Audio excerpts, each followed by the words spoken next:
Hi friends, welcome back. तो friends, अभी की न्यूज है, अफगान तालिबान वॉर पर फूटा जर्मनी का बम। एक फूटी कौड़ी ना देने का ऐलान। किसको? तालिबान को। पर तालिबान को क्यों देंगे, समझ नहीं आया। हाँ, अब ये तो वीडियो देख के पता चलेगा न्यूज एग्जैक्टली क्या है। तो वीडियो शुरू करते हैं और वीडियो शुरू करके पता करते हैं एग्जैक्टली न्यूज क्या है। पर उससे पहले अगर आप चैनल पर नए हो और आपने अभी तक सब्सक्राइब नहीं किया तो जल्दी से पहले सब्सक्राइब के बटन और बेल आइकन को क्लिक कर लो ताकि आपको हमारे सारे न्यू वीडियोस के नोटिफिकेशन मिल जाएं जैसे हम अपलोड कर रहे हैं। अगर आपको वीडियो पसंद आता है प्लीज लाइक एंड शेयर और ट्विटर में हमें फॉलो करिए। जब भी हमारे किसी चैनल में नए वीडियोस पब्लिश होते हैं तो ट्विटर में आपको नोटिफिकेशन मिल जाएगा। चलिए शुरू करते हैं।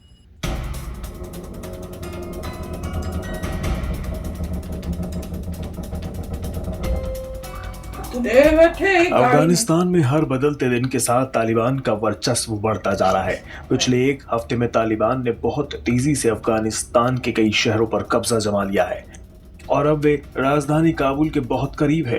अफगानिस्तान के बड़े शहरों में शुमार कंधार, गजनी और हेरात पर भी अब तालिबानी लड़ाकों का कब्जा है, जिसने दुनिया में एक बड़ा संदेश पहुंचाया है। ताज़ा जानकारी के मुताबिक तालिबान ने अब अफगानिस्तान के लोगार इलाके पर कब्जा कर लिया है। अब यहाँ से काबुल सिर्फ 90 किलोमीटर ही दूर रह गया है।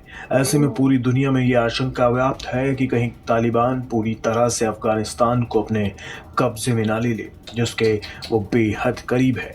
अमेरिकी सेना की अफगानिस्तान से वापसी की शुरुआत के साथ ही तालिबान ने अफगानिस्तान में तेजी से पांव पसारना शुरू कर दिया था।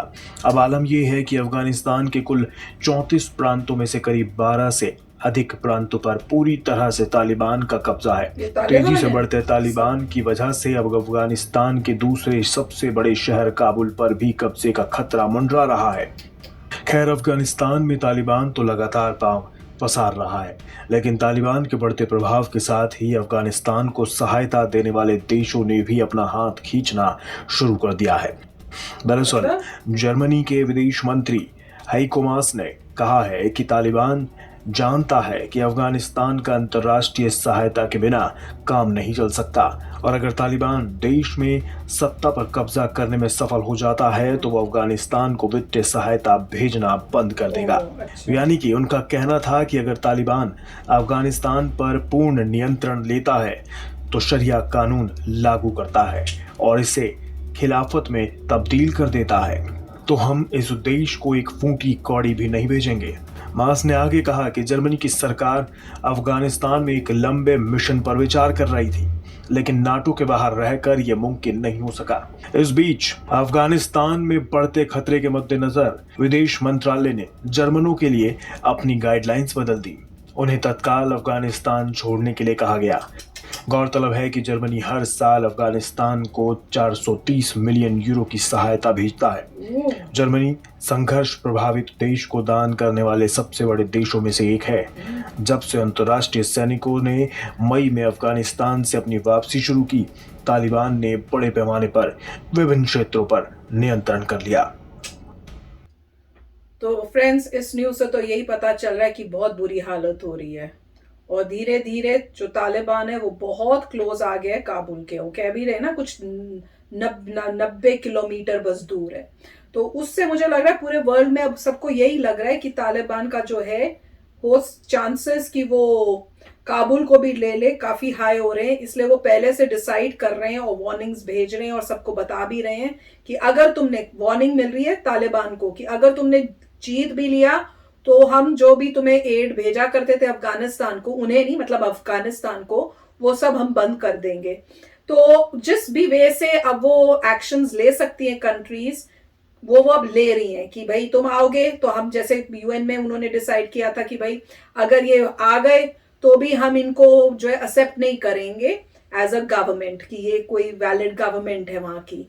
और वैसे ही अब यहाँ पे इन्होंने भी कह दिया जर्मनी ने कि हम जो भी एड भेजा करते थे वो सब बंद हो जाएगी। तो अब ये नहीं पता कि उससे कितना असर होता है तालिबान को, क्योंकि तालिबान का एम कोई कंट्री को डेवलप करना तो है नहीं। उनका एम है कि वहां पे हम लोग राज करें और पूरी जो प्रजा है वो उनको हम दबा दें, उनकी लाइफ हेल कर दें। तो मतलब कोई डेवलपमेंट नहीं होगी। पता नहीं किस टाइप का वो, मतलब वो कहते हैं ना कि जंगल राज टाइप ही हो जाएगा। तो पर ये है कि एटलीस्ट जर्मनी ने ये एक्शन तो लिया और कह रहे हैं ये उनमें से एक कंट्री है जो इनको फंड्स करती थी, क्योंकि इतना गरीब देश है।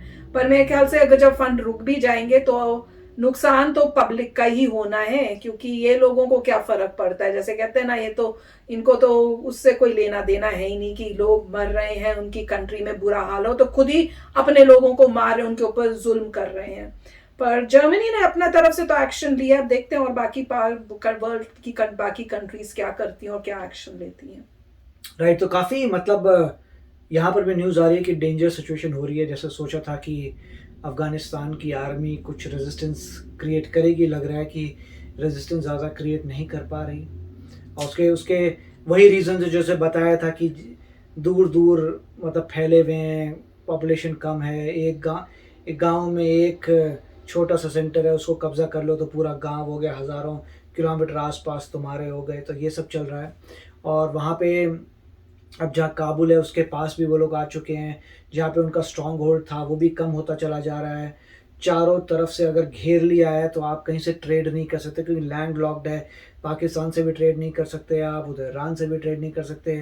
कहने में ऐसा आ रहा है कि पैसा जितना भी तालिबान को मिल रहा है वो मोस्ट लाइकली पाकिस्तान से आ रहा है। कुछ लोग कह रहे हैं ईरान भी इन्वॉल्व है, रशिया भी इन्वॉल्व है। तो इतना क्लियर पिक्चर नहीं है, मगर कहीं से उनको पैसा आ रहा है, फंडिंग आ रही है कि वो ये सब कार्रवाई कर रहे हैं। अगर वो आते हैं और शरिया लॉ करते हैं तो फिर वैसा ही हो जाएगा, पूरा मिडल किंगडम्स के मिडीवल वर्ल्ड जैसा होता था वैसे हिसाब किताब हो जाएगा। जो भी इंसान है उनको ज़्यादा फ़र्क नहीं पड़ता कि भाई तुम्हारी कंट्री आगे बढ़ती नहीं, उनको ये है कि हम कंट्रोल करते हैं जी, हमारे कंट्रोल में है, जनता वही करिए जो शरिया लॉ कह रहा है, और उस हिसाब से मिडीवल ज़माने से वो काम चला रहे हैं। जो लोग वहाँ पे हैं उनकी लाइफ तो मोस्टली ख़राब हो जाएगी, विमेन की लाइफ और ख़राब हो जाएगी। और अल्टीमेटली अगर लोगों को दुख होगा कि उनकी कंट्री में हो रहा है, इवेंचुअली जैसे समय बीतेगा मुझे लगता है कोई ना कोई रेवोल्यूशन होगा।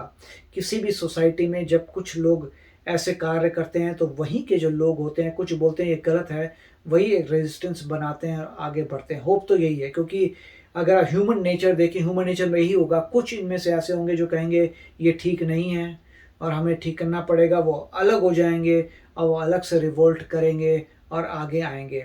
अभी ऐसा लग रहा है कि जितने भी पहले फाइटर्स थे शायद वो तालिबान के ही साथ थे, जो बच गए थे उनको शायद यूएस ने रेडी किया था, अफगान आर्मी बनाई थी, मगर लग नहीं रहा कि वो इतने स्ट्रांग हैं। अब ये पता नहीं एग्जैक्टली हो क्या रहा है, अदर देन द फैक्ट कि बाहर का तो समझ आ गया कि छोटे छोटे विलेजेस थे, पोस्ट थे, उनको कब्जा कर लो, पूरा तुम्हारा बन गया। मगर सिटीज़ का पता नहीं चल रहा, जहाँ पे एक्चुअल अफ़गानिस्तान की आर्मी है उन सिटीज़ में क्यों नहीं जीत पा रहे, आगे एडवांसमेंट क्यों नहीं कर पा रहे। और वहाँ पे कई बार बोलते हैं कि काफ़ी मतलब कॉम्प्लेक्सिटी है, डिफरेंट वॉरलॉर्ड हैं, और गवर्नमेंट ने कॉन्ट्रैक्ट किए हुए थे डिफरेंट वॉरलॉर्ड से। तो गवर्नमेंट थी मगर उसका कॉन्ट्रैक्ट था, अच्छा तुम वॉरलॉर्ड इस एरिया के हो, तुम हमारे से अलाइंड हो, तुम हमारे से अलाइंड हो। लास्ट मिनट में वो जो वॉरलॉर्ड्स हैं वो तालिबान से मिल गए हैं। तो मतलब तालिबान उनको अप्रोच कर रहा है और बता रहा है जो भी अपने तरीके के तुम ये करो, या तालिबान बोल रहा है तुम हमारे बैनर के अंदर अपना कार्य करो, बट हमें तुम्हें हमसे हमारे अंडर होना पड़ेगा। तो कुछ भी जो कर रहे हैं इवेंचुअली जितने भी लोग हैं वॉरलॉर्ड्स वो उनकी तरफ जा रहे हैं। और मेरे ख्याल से अब जो है मोस्ट लाइकली काबुल, देखते हैं होता क्या है। आई होप, मेरा होप तो यही है कि फाइटिंग होती रहे और धीरे धीरे काबुल का एरिया एक्सपैंड करे। अगर नहीं होता तो फिर मेरे ख्याल से पूरा तालिबान वहाँ पे आ जाएगा। और अभी सभी नेशंस जो हैं अपनी एम्बेसी से अपने लोग निकालना शुरू कर दिए हैं बहुत जल्दी। तो उसको उनको वाकई अब लगा होगा कि अब ये बचने वाले नहीं हैं।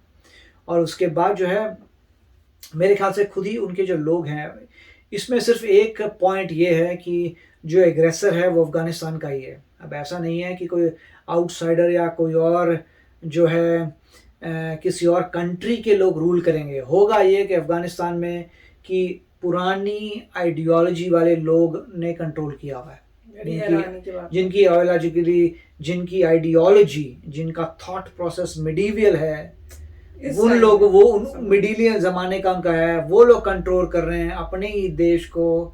और जो एजुकेशन को कम करेंगे और एजुकेशन को रिलीजन बनाएंगे तो और डूबेंगे।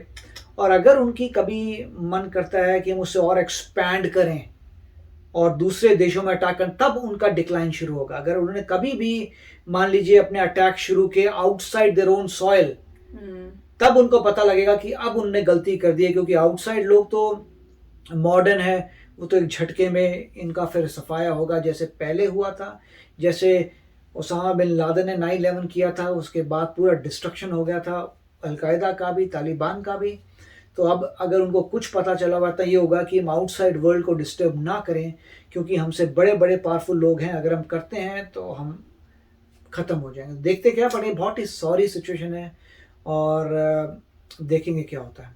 यस फ्रेंड्स, तो चलो फ्रेंड्स चलते हैं, मिलेंगे नेक्स्ट वीडियो में बहुत ही जल्द। Till then take care and bye bye. तो अगर आप मेरे इस चैनल पे नए हो तो जल्दी से सब्सक्राइब के बटन को हिट करो और बेल आइकन को क्लिक करो, ताकि आपको मेरा जब नया वीडियो मैं लगाऊं आपको उसके बारे में जल्दी से पता चल जाए।